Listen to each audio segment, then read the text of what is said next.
আওয়ামী লীগ যদি ফিরে আসে প্রথম যে লোকটা শাস্তি হবে সেই লোকটার নাম হচ্ছে জেনারেল ওয়াকার। কিন্তু তারপরে আমি বলি যেটা তো উনি নেন নাই, উনি যেটা নেন নাই সেইটার প্রতি এখন উনি এরকম মানে এই স্নিফটা কেন করতেছে? জনাব হামিদের বিদেশ ত্যাগের ব্যাপারে যদি ডক্টর ইউনূস না জানা থাকেন, এক সেকেন্ডও উনার চেয়ারে থাকার কোন রকম কোনো উচিত না। এবং আমার বিশ্বাস ডক্টর ইউনূস ওই চেয়ারটাতে ছিলেন, আব্দুল হামিদকে তিনি যেতে দিয়েছেন, এখন তিনি অন্য কথা বলছেন ভাবে প্রকাশে। ঠিক আছে। আচ্ছা ডক্টর জাহেদ, গত কিছুদিন ধরে আমি খেয়াল করতেছি যে আপনার যে অভাবনীয় মানে অতুলনীয় জনপ্রিয়তা অনলাইনে বলি, সারা রাজনৈতিক বিশ্লেষক হিসাবে, সেইটার মধ্যে একটা বড় কারণ ছিল যে আপনি আসলে ভারসাম্যপূর্ণ কথা বলতে পছন্দ করেন, দুটো দিকই তুলে ধরেন বা অনেক সময় অনেকটা দিকই তুলে ধরেন। কিন্তু মাত্রই ডিসেম্বরে ইলেকশন নাকি বড় জোর সরকার প্রধানের কথা মতো জুনে ইলেকশন, এই মাত্রই এই কটুক জায়গা নিয়ে আপনি যেভাবে সরকারের দিকে বারবার আঙ্গুল তুলছেন, সরকারের মধ্যে ষড়যন্ত্র দেখছেন, এটা একটু একপেশে হচ্ছে কিনা? মানে সরকারকে আপনি বেশি যে দায়ী করছেন এটা একটু মানে মানে আপনি বুঝতে পারছেন এটা একটু টানেল ভিশনের কাজ হচ্ছে কিনা? ধন্যবাদ। আমাকে একদম স্পেসিফিকলি যেটা মনে হবে সেটাই জিজ্ঞেস করবেন, আমি জবাব দেবো। তার আগে যে একটু হঠাৎ মনে পড়লো, আপনি উপদেষ্টাদেরকে আনতে পারছেন না বলে একটু আফসোস করছেন, কিন্তু আপনি মঞ্জু ভাইটাকে পেয়েছেন। খেয়াল করেন, মঞ্জু ভাই কিন্তু এর মধ্যে বললো যে একজন উপদেষ্টা জানতে চেয়েছে হামিদ কিভাবে পালালো মঞ্জু ভাইয়ের কাছে। আমার মনে হয় মঞ্জু ভাইকে আপনি যদি ভালো মতো একদিন ডেকে সব কথা বলেন, আপনি অনেক কিছু জানতে পারবেন, জাতীয় জানতে। কিন্তু মঞ্জু ভাই তো আমার চেয়ে অনেক বেশি বুদ্ধিমান। মঞ্জু ভাইয়ের আইকিউ মনে আমার থেকে 15-20 বেশি হবে। মঞ্জু ভাইয়ের তো প্রশ্ন করে জবাব পাওয়া কঠিন। হাওয়েভার আমরা চেষ্টা আমি জবাব দিব। আচ্ছা, এখন নির্বাচনের ব্যাপারে ইনফ্যাক্ট আমি একটু এভাবে যদি বলি, আমার চ্যানেলের নামটা হচ্ছে Jahed stake. So I do analyse, আমি সেটা তো করি, আমি আমার অপিনিয়নও জানাই, এবং অনেক ক্ষেত্রে আমি আমার অপিনিয়ন, ধরুন শেখ হাসিনার সময় আমি আমার অপিনিয়ন জানিয়েছি বহু ক্ষেত্রেই, এখনো অনেক ক্ষেত্রে আমি আমার অপিনিয়ন জানাই। এখন নির্বাচনের প্রশ্নে আমি সরকারের যে ধরনের আচরণ দেখছি, আমি মনে করি সরকারের মধ্যে নির্বাচন ইভেন জুনে হবে এই ব্যাপারে আমি আসলে আস্থাশীল হতে পারি না। আমি আপনাকে একটা ছোট উদাহরণ দিই। আমরা অনেকে হয়তো খেয়াল করিনি, জাপানের প্রধান উপদেষ্টা যেভাবে বক্তব্য দিয়েছেন, বা মঞ্জু ভাই তাদের মিটিং এর যে কথা বললেন, খেয়াল করুন খালেদ ভাই, আপনি দীর্ঘ সময় তার সাথে আলোচনা করেছেন যে উনি মনে করছেন ডিসেম্বরের মধ্যে উনি আর পারছেন না আইন শৃঙ্খলা নিয়ে। আচ্ছা, এটা কি রেজোনেট করছে না জনাব নাহিদ ইসলামের সাথে?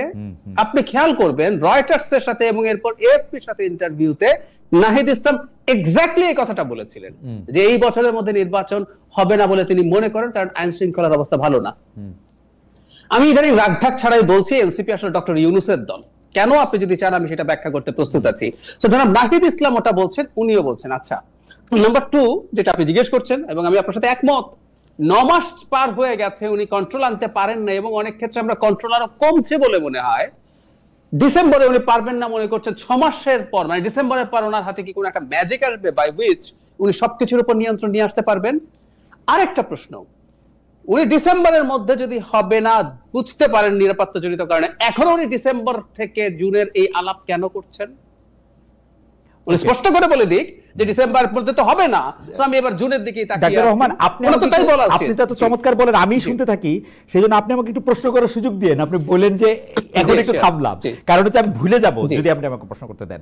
সেইটি হচ্ছে যে আপনি যেটি বলছেন যে উনি বলতেছেন, এটা আসলে খোলাখুলি মানে নাহিদ সাহেবের কথা আর উনার কথা একমত হয়ে যাওয়া মানেই যে ওনারা দুজন একদল করা, এইটা ঠিক অতি সরলীকরণ আমি মনে করি। 2 নাম্বার হচ্ছে যে আপনি যদি দেখেন যে ডিসেম্বরের মধ্যে সবকিছু, ডিসেম্বর পার হইলেই কি অন্য কিছু ঠিক হইতে থাকবে কিনা জুনে, এইটা তো উনার একটা প্রি সব দলের প্রতি যে আপনারা এখন আমার উপর আস্থা আনেন, আপনারা আমার সাথে বসেন, বৈশা একটা ডেট ডুটের কথা আমরা একটা চিন্তা করব। কিন্তু আপনারা যখন আমাকে ডিসেম্বর থেকে জুনের মধ্যে ডিসেম্বরটাতেই চাপ দিতে থাকেন, তখন তার এটা কোথাও আগায় না। আইন শৃঙ্খলা বলেন আর যাই বলেন, এইরকম একটা সরকারের পক্ষে তো সকলের সহযোগিতা ছাড়া, বিশেষ করে বড় রাজনৈতিক দল বিএনপি সহযোগিতা ছাড়া এটা তো সম্ভব না। এবং বিএনপি তো দিনে দিনে এটা দুর্বিষহ করে ফেলছে। আমি আর কথা মাঝখানে বলবো না, আমি একটু দুই তিনটা পয়েন্ট আপনাকে বলি। দেখেন, বিএনপি আওয়ামী লীগ পতনের পরে 9 মাসও তারেক রহমান সাহেব দেশে ফিরে নাই।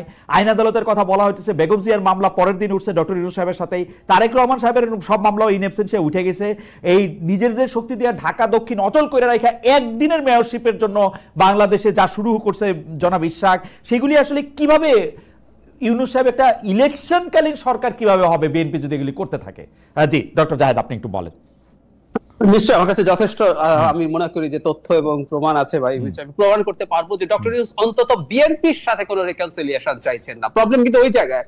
খালেদ ভাই, আমি রাগঢাক ছাড়া একটা কথা কয়েকদিন থেকে বলছি, বাংলাদেশে এই মুহূর্তে তিনটা শক্তি, বিএনপি, সরকার এবং সেনাবাহিনী। সেনাবাহিনীকে আমি বলছি এটা বিতর্কিত হতে পারে এই কারণে যে সেনাবাহিনী তো আলাদা কোনো এন্টিটি না টেকনিক্যালি, যেটা তো সরকারের পার্ট, কিন্তু আমি বলছি আজকে অত সময় নেই, সেনাবাহিনীকেও পোস্ট 5 অগস্ট আমরা একটু আলাদা করে দেখবো। এই তিনটা শক্তির মধ্যে রিকনসিলিয়েশন লাগবে। এখন সমস্যা যেটা হচ্ছে, ধরুন বিএনপির যে মুভমেন্ট হলো সেটা প্রেস সচিবের ভাষ্য মতে, কারণ তিনি আমাদেরকে জানাতেন আগে 137টা আমরা এরকম রোড ব্লকেড হয়েছে, 147টা হয়েছে, তো বিএনপি তো মাত্র তারপর গেল।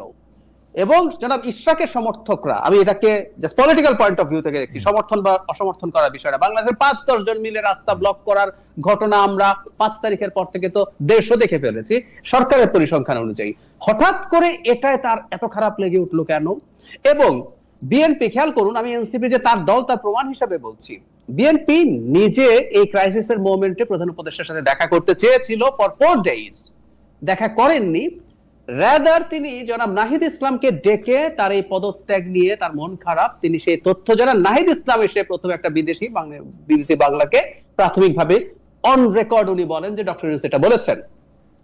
তাহলে খেয়াল করি, বিএনপি কে তিনি যদি আস্থায় নিতে চাইতেন, ওনাকে বিএনপির সাথে ফাইট করলে হবে না, ওনাকে আস্থায় নিতে হবে। তারপর বিএনপি গেল, বিএনপি যাওয়ার পর উনি জনাব আসিফ মাহমুদ সজীব ভুঁইয়াকে সেই মিটিং এ রাখলেন যার পদত্যাগ চাইছে বিএনপি। এবং আপনি খোঁজ নিলেই দেখবেন, বা আপনি জানেন আমি নিশ্চিত, জনাব আসিফ মাহমুদ সজীব ভুঁইয়া অন্য কোন দলের সাথে মিটিং এ ছিলেন না। এবং এই মিটিং গুলোতে সাধারণত সিনিয়র, বয়সে সিনিয়রের কথা বলছি, উপদেষ্টারা থাকেন। সো আপনি বিএনপি কে ক্লিয়ার বার্তা দিচ্ছেন। এরপর জনাব তারেক রহমান তার যে লাস্ট বক্তব্য, তাতে তার কিছু ধৈর্যচ্যুতি ঘটেছে বলে আমাদের মনে হতেই পারে। উনি যে ইউজুয়াল যাদের ঢং তার বাইরে গিয়ে কথা বলেছেন। তারপর তিনি জাপানে দাঁড়িয়ে যে কথা বলেছেন, আমরা এটাকে ভদ্রভাবে অসত্য বলতে পারি, অথবা ডিসইনফরমেশন স্প্রেড করছেন বলতে পারি। খালেদ ভাই, বরং আমরা এভাবে বলতে পারি, ডিসেম্বরে নির্বাচন হতে পারবে না এই আলাপ করছে এনসিপি, আর কেউ না, নট আ সিঙ্গেল পার্টি প্রকাশ্যে। অথচ উনি বললেন একটা দল চায় না, হয়তো ইম্পারেটিভ করে ফেলেনি, কিন্তু আমরা প্রচুর নিউজ দেখি বিএনপির সাথে থাকা জোট, বাম জোট যারা আছে, মঞ্জু ভাই নিজে তার দলের অবস্থানের কথা বললেন, তো উনি তো আসলে বিএনপির সাথে একটা ফাইটে নেমে গেছেন আমরা দেখতে পাচ্ছি। আর আমি এটাও বলতে চাই, যদি বিএনপির দিক থেকে কোনো ধরনের কোনো সমস্যা হয় বা আর কারোর দিক থেকে, সরকারকে এই ক্ষেত্রে পদক্ষেপ নিতে হবে, তাকে অভিভাবকের মতো তার সাথে বসতে হবে এবং তাকে কনফিডেন্সে নিতে হবে। আমি তো একদম বাইরে থেকে, আমি ভেতরে কিছু না জেনেই বলছি, বাইরে থেকেই তো দেখছি এখানে ফাইট হচ্ছে। এবং তিনি এমন একটা দলকে প্রিভিলেজ দিচ্ছেন, জনাব নাহিদ ইসলামকে ডেকে বললেন, আমি আপনাকে আলাদা একটা প্রশ্নও করি, আপনাকেও একটা প্রশ্ন মাঝে মাঝে করা দরকার। প্রথম দিন যখন বিএনপি জামায়াতে ইসলামী বসলো, উনি যখন ডাকলেন, বিএনপি বা জামায়াতে ইসলামী নিবন্ধিত না হলেও বাংলাদেশে আওয়ামী লীগের অ্যাবসেন্সে সংখ্যার দিক থেকে সেকেন্ড হাইয়েস্ট বা লার্জেস্ট দল, ওই দিন এনসিপি আলাদা ডাক পেয়েছে কেন? পরের দিন দুটো গ্রুপে বাকি দলগুলোকে, মঞ্জু ভাইয়ের দলও একটা গ্রুপে ছিলেন, মঞ্জু ভাই কেউ আমি জিজ্ঞেস করি, তার দল মাঠে থেকে যা যা করেছে ওভার দ্য ইয়ার্স, ওনার দল কি এনসিপি চাইতে অন্য কিছু যে ওনাকে আলাদা ডাকা হয় নাই, কিন্তু এনসিপি কে ডাকা হয়েছে আবার আলাদা করে। সো আমি এরকম প্রচুর তথ্য দেখাতে পারবো যখন একজন অভিভাবক। খালেদ ভাই, আমি আরেকটা কথা একটু যোগ করি। একটা পরিবারে, আমি এভাবে বলছি একটু, সেটা হলো একটা পরিবারের, আমি জানি না বাবারা তাদের সব সন্তানকে ইকুয়ালি ভালোবাসেন কিনা, সেটা ভিন্ন আলোচনা, কিন্তু কোন বাবা যদি তার কোন সন্তানকে বায়াস দেখান, যদি মনে হয় যে এই সন্তানের প্রতি তার কোন ধরনের এক্সট্রা বায়াস আছে, মনোযোগ আছে, স্নেহ আছে, ওটা ওই সংসারে ঝামেলা তৈরি করে। ডক্টর ইউনূস স্পষ্টত এটা করছেন এবং অত্যন্ত টার্ময়েলের টাইমে, বাংলাদেশের এখন কিন্তু একটা সাধারণ টাইম না, একটা টার্ময়েলের টাইমের মধ্যে উনি এই কাজগুলো করছেন। ওকে ডক্টর জাহেদ, আমি আপনার দৃষ্টি আকর্ষণ করছি, প্রথমে হইলো আপনি বলতেছেন যে বিএনপি সরকার এবং আর্মির মধ্যে তার একটা মানে একটা সমঝোতা হওয়া উচিত, আমি যদি ঠিক বুঝে থাকি, বা একটা একই লাইনে কথা বলতে পারা উচিত। এখন বিএনপি আর আর্মিতে একই লাইনে অলরেডি কথা বলতেছি, তাহলে এখন বিএনপি এবং আর্মি মিলে কি সম্মিলিতভাবে চাপ দিতেছে সরকারও যাতে এটা কথা বলে? বিএনপি কি আর্মিকে সামনে রেখে বা আর্মির ভয় দেখায় সরকারকে বা ডক্টর ইউনূসকে তাদের কথা শোনাতে যেতেছে। আমি 2 নম্বর কথা বলি, আপনি নাহিদ ইসলামকে ডাইকা কিন্তু ডক্টর মোহাম্মদ ইউনূস পদত্যাগের কথা বলেন নাই। ডক্টর মোহাম্মদ ইউনূস, নাহিদ ইসলামরা যেহেতু ডক্টর মোহাম্মদ ইউনূসের সাথে একই সাথে কাজ করেছেন, ডক্টর মোহাম্মদ ইউনূস মনে করেন নাহিদ ইসলামরা তাকে নিযুক্ত করেছেন, নাহিদ ইসলামদের প্রতি তিনি বিরক্তিটা দেখাইছেন একদম সরাসরি যে নাহিদ তোমরা এরকম করলে আমি কিন্তু আর এখানে থাকবো না, যেটা এসে নাহিদ ওইভাবেই বলছেন। ব্যাপারটা কিন্তু ডক্টর ইউনূসের জানানো না।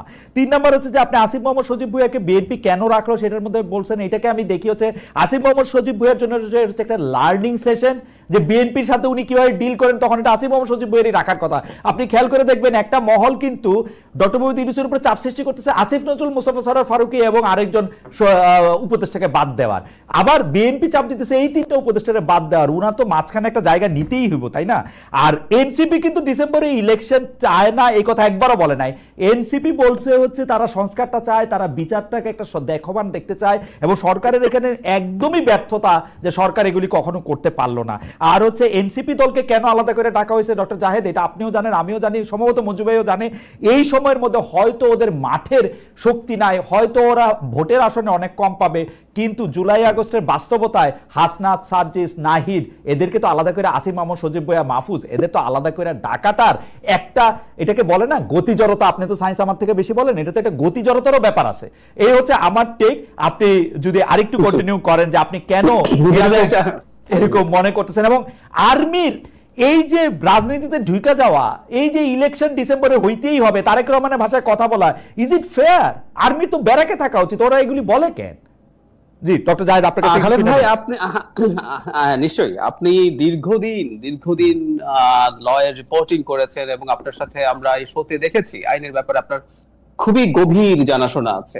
আমি কোর্টের ক্ষেত্রে অনেক সময় এটা হয় যে অনেক সময় দিনের শেষে কোর্ট ইভেন সংবিধানকে লঙ্ঘন করার মতো রায় দেয়, ডক্ট্রিন অফ নেসেসিটি দেখায়। যেমন আমি 13th অ্যামেন্ডমেন্টের যে সংক্ষিপ্ত রায় ছিল সেখানে ডেলিবারেটলি লিখেছে যে এটা অসাংবিধানিক, কিন্তু পরবর্তী 2টা ওনারা ওই সংখ্যাটা ভুলে গেলাম, 9ম বা 10ম এরকম কিছু বলেছিলেন, বা 10ম একাদশ, পরবর্তী 2টি সংশোধনী, ত্রয়োদশ সংশোধনীর অধীনেই হতে পারে। তারপরে যে কথাটা বলেছিলেন দ্যাট ওয়াজ ভেরি ইম্পর্টেন্ট, তারা বলেছিলেন যে জনগণের এবং রাষ্ট্রের নিরাপত্তাই সর্বোচ্চ আইন। তার মানে আমি যে কথাটা বলতে চাইছি, কোন একটা টার্বুলেন্ট টাইমে, কোন একটা প্রবলেম্যাটিক পিরিয়ডে আমাদের সবকিছু যে নিয়ম মতো চলবে, নট নেসেসারিলি। সেনাবাহিনী 5th অগাস্টের সময় থেকে বা পরে যা করেছে, আমি নিজেও এটাকে পয়েন্টটা ধরেছি, আমি ওভাবে ক্রিটিক করিনি। রয়টার্সের সাথে প্রথম যখন সেনাপ্রধান বক্তব্য দিয়েছিলেন, তিনি বলেছিলেন 18 মাসের মধ্যে সরকারকে নির্বাচন করার জন্য তারা সাহায্য করছেন। আমি তখন সেদিনই, এটা হলো প্রথম বাংলাদেশের ইন্টারভিউ যেখানে নির্বাচনের একটা টাইম লাইন গুরুত্বপূর্ণ একজন মানুষের কাছ থেকে জানা গেছে, সেখানে আমি খুব ক্লিয়ারলি এই কথাটা ধরেছিলাম, এবং আমি জাস্ট পয়েন্ট আউট করেছি যে এই ব্যাপারটা এইরকম। আমরা এখন আসলে কোন বিশেষ অবস্থা আছে, কোন জায়গায় আছি? একটা সেনা প্রধান যদি সরকারেরই পার্ট হয়, তাহলে তো ওনার শেখ হাসিনার কথা শুনে গুলি চালানো উচিত ছিল সবার উপরে। উনি তো শেখ হাসিনাকে বিট্রে করেছেন তখনকার সরকারকে, শেখ হাসিনার তো উনি সেনা প্রধান ছিলেনও। সো তাহলে আমরা এই প্রশ্ন, আমি একটু খুবই ডেভিড অ্যাডভোকেট টাইপের কথা হচ্ছে, তারপরে এই প্রশ্ন আসতে পারে, তো উনি তো বিট্রে করেছেন সরকারি যে আদেশ, যেটা উনি মানতে বাধ্য ছিলেন। তো আমি যে কথাটা বলি, আসলে বিদ্যমান প্রেক্ষাপটে আমার কাছে মনে হয় যে একটা ডিফারেন্ট ধরনের, খানিকটা ডিফারেন্ট একটা অবস্থান সেনাবাহিনীর আছে। এবং I feel lucky, frankly speaking, যে বাংলাদেশ না, এই তৃতীয় বিশ্বের দেশগুলোতে সেনাবাহিনী রেদার চেষ্টা করে একটা ঝামেলা বাঁধিয়ে ক্ষমতা নিয়ে নিতে, আর এখানে ঝামেলা বেঁধেছিল 5th অগাস্টে। আমি মনে করি তারা যদি পাওয়ার নিতেন, আমাদের দেশের মেজরিটি অফ দ্য পিপল সমর্থন করতেন, তিনি নেননি, এবং এখন নির্বাচন নিচ্ছেন। এই কথা তো আমরা বলছি যে একটা সিভিলিয়ান সরকার নির্বাচনের কথা। আমি আপনার কথা শুনতে খুবই ভালোবাসি, সেই জন্য আমার টাইমটা ম্যানেজ করতে পারছি না। কিন্তু জাহেদ, আপনার রবীন্দ্রনাথ ঠাকুর থেকে আমি একটা উদাহরণ দেই, সেটি হচ্ছে যে এরকম যে অধিকার ছাড়িয়া দিয়া অধিকার রাখিবার মতো বিড়ম্বনা আর নাই। সেনাপ্রধান যেটি করতেছেন এটা কিন্তু ঠিক, যে 5 তারিখে উনি না দাঁড়াইলে শেখ হাসিনার বিরুদ্ধে এই আন্দোলন কি হইতো, হাইন্ডসাইট আমরা এটা জানি না। যদি 20-21 জুলাই থেকে তিনি যদি এই অবস্থান না নিতেন কি হইতো আমি এটা জানি না। এবং আমি এইটাও জানি আওয়ামী লীগ যদি ফিরে আসে, প্রথম যে লোকটা শাস্তি হবে সেই লোকটার নাম হচ্ছে জেনারেল ওয়াকার। কিন্তু তারপরও আমি বলি যেটা তো উনি নেন নাই, উনি যেটা নেন নাই সেইটার প্রতি এখন উনি এরকম মানে এই স্নিফটা কেন করতেছেন? মাননীয় প্রধান উপদেষ্টা বাংলাদেশ সরকারের, তিনি বলেছেন যে একটি মাত্র দলই আসলে ডিসেম্বরে নির্বাচন চায়। আপনি আমাদের একটু বলবেন যে ডক্টর মোহাম্মদ ইউনূসের এই দাবিটি সঠিক কিনা। কারণ আমরা দেখতে পাচ্ছি যে আরো কিছু দল আছে যারা বিশেষ করে সিপিবি সহ একাধিক বামপন্থী দল ইতিমধ্যে ঘোষণা দিয়েছে যে তারা আসলে ডিসেম্বরের মধ্যে ইলেকশন চায়। জনাব মুজিবুর রহমান মঞ্জু, আপনাদের অবস্থানটা বলেন। ধন্যবাদ খালেদ মহিউদ্দিন আপনাকে, ডাক্তার জাহেদ উনিও আছেন, আপনাদের সবাইকে ধন্যবাদ এবং দর্শকদেরকে শুভেচ্ছা। প্রথম কথা হচ্ছে ডক্টর ইউনূস এবং জনাব তারেক রহমান দুজনেই কিন্তু আরো অনেকগুলো কথা বলেছেন, কিন্তু সেদিকে কারো দৃষ্টিপাত নাই। দুজনের দুইটা কথাতেই দৃষ্টি আটকে আছে আমাদের। একটা হচ্ছে যেটা আপনি বললেন নির্বাচন, ডক্টর ইউনূস বলছেন যে ডিসেম্বরের নির্বাচন চায় না একটি দল, আর সবাই চায়। আর অন্যদিকে তারেক রহমান বলেছেন যে ডিসেম্বরেই হতে হবে নির্বাচন।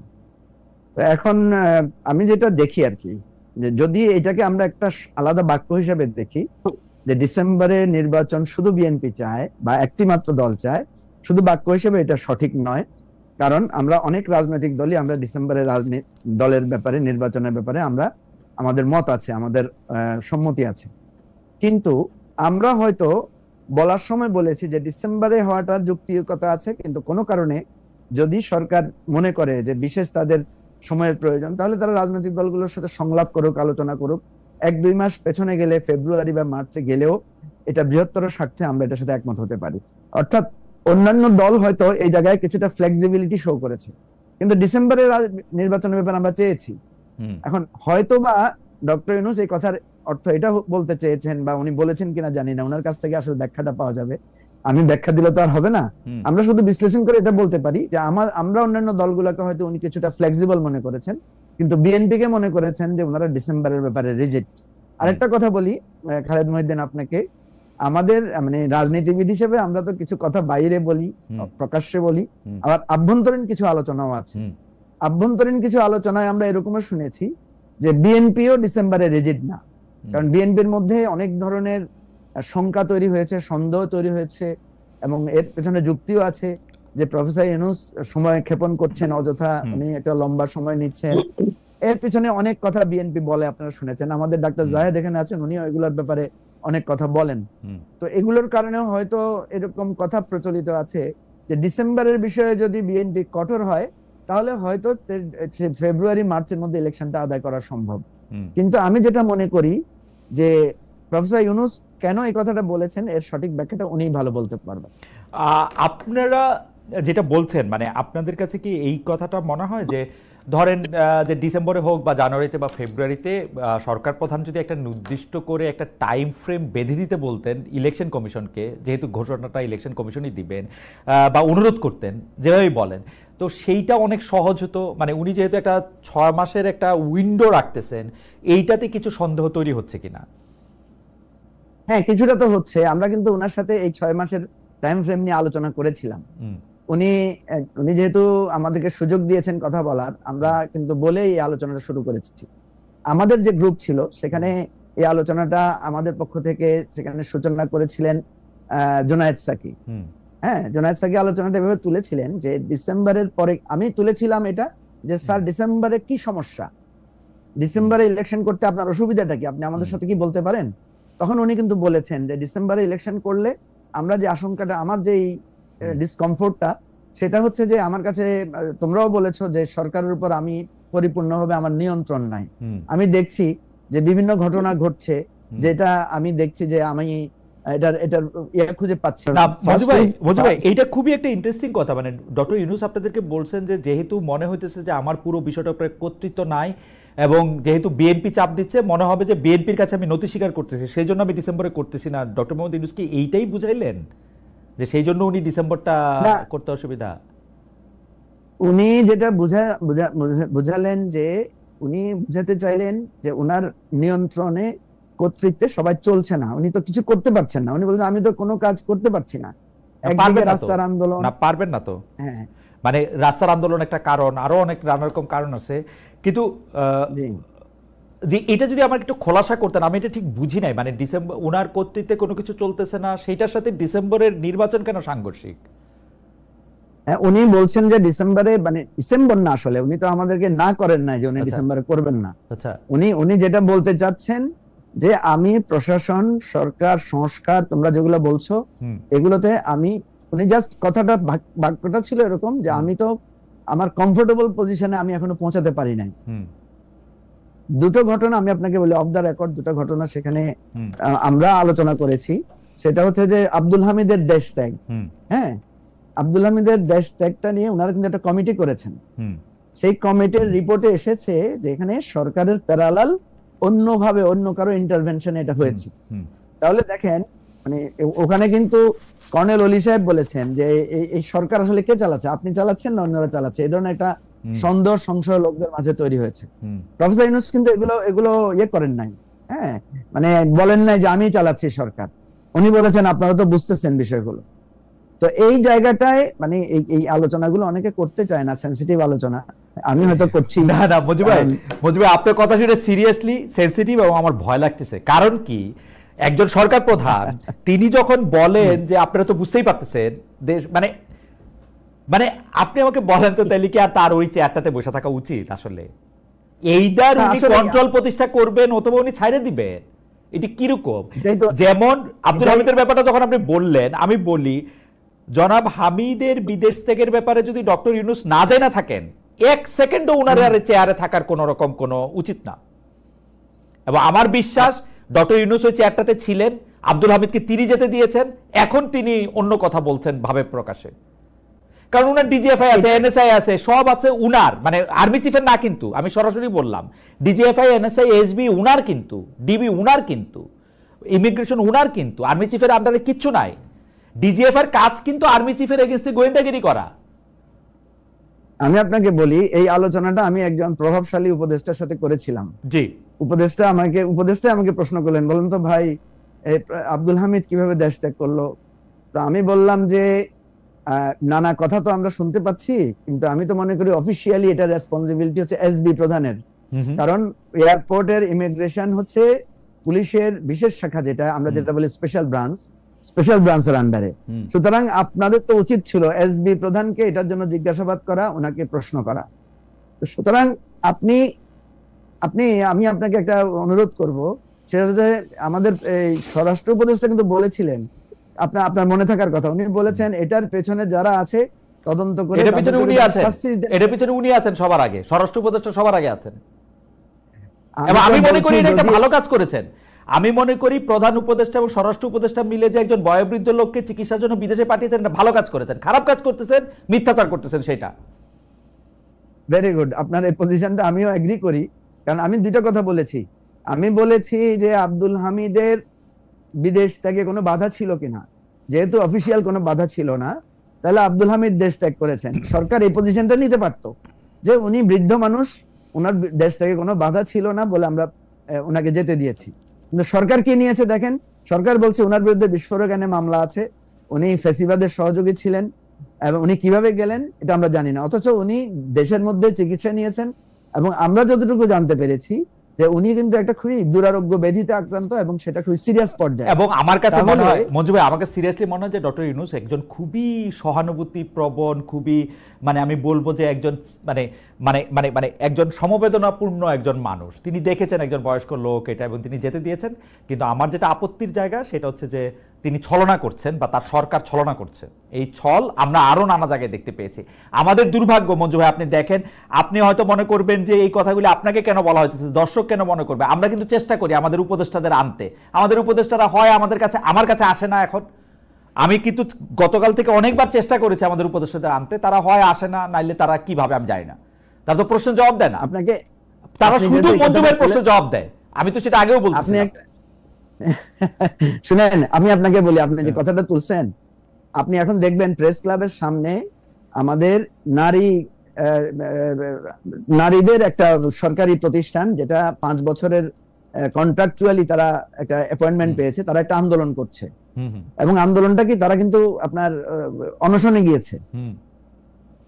তারা কালকে আমাদের অফিসে এসেছিল, আমি 2 জন উপদেষ্টাকে অনুরোধ করেছি তাদের জন্য অ্যাপয়েন্টমেন্ট দেন, তাদের কথাগুলো একটা শুনেন।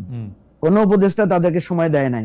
শেষে আমি তাদেরকে ফোন নাম্বার দিয়ে আমি বললাম যে আপনারা নারী কমিশনের চেয়ারম্যান আছেন পারমিন শিরিন হক, ওনার সাথে কথা বলেন। ওনার সাথে তারা কথা বলেছে। শিরিন হক আপা তাদের মুখের উপর বলেছে আমার সময় নাই আপনাদের সাথে কথা বলার। আপনি বুঝেন যে এই সরকারের লোকদের কথা বলার সময় নাই, তারা রাজনীতিবিদদের কোনো কথাই শুনতে চায় না। আপনি এখন যেটা বলেন মজু ভাই আমি একটু ডক্টর জাহিদের কাছে যাই, কিন্তু প্রশ্নটা করে রাখি, আপনারা এবি পার্টি কি একটা ব্যালেন্সের পজিশন নিচ্ছেন? ধরেন আপনি একরকম, ব্যারিস্টার ফুয়াদ আর একরকম। কালকে আমি ব্যারিস্টার ফুয়াদকে শুনতে পাচ্ছিলাম যে আপনি এখন যে অবস্থানে কথা বলতেছেন তার থেকে একটু আলাদা কথা বলতেন, নাকি আপনারা দুটি মতই একরকম করতেছেন? আমি এই প্রসঙ্গটা বললাম যে সরকারের কথা বলার সময় একটা প্রসঙ্গে, এবং আরেকটি প্রশ্ন আমি করে রাখি, ম্যান্ডেট প্রসঙ্গ একটি কথা আপনাকে আমি জানতে চাইবো, যে ম্যান্ডেটটা এখন বলতেছে যে সরকারের ম্যান্ডেট আছে, কেউ কেউ বলতেছে ইনু সাহেবের 5 বছর থাকা উচিত, এইটা নিয়েও আমি আসলে কথা শুনতে চাইবো। কারণ আমাকে যখন আজকে প্রশ্ন করা হয়েছিল তখন আমি এইটা আপনার কাছ থেকে শুনতে চাইছিলাম যে আসলে আপনি এটা নিয়ে কি মনে করেন মঞ্জু ভাই, এবি পার্টি এটা নিয়ে কি মনে করে, ম্যান্ডেট প্রশ্ন। আমি একটা আসি ডাক্তার কাছ থেকে, যে আপনার প্রশ্নটা কি ডাক্তার জাহেদ আপনাকে শিখিয়ে দিল কিনা আমি সন্দেহ করছি। যাই হোক, না, আপনারা এরকম সন্দেহ চিরকাল করবেন, কে কারে প্রশ্ন শিখায় দেয়, এটা আমার কোনো আপত্তি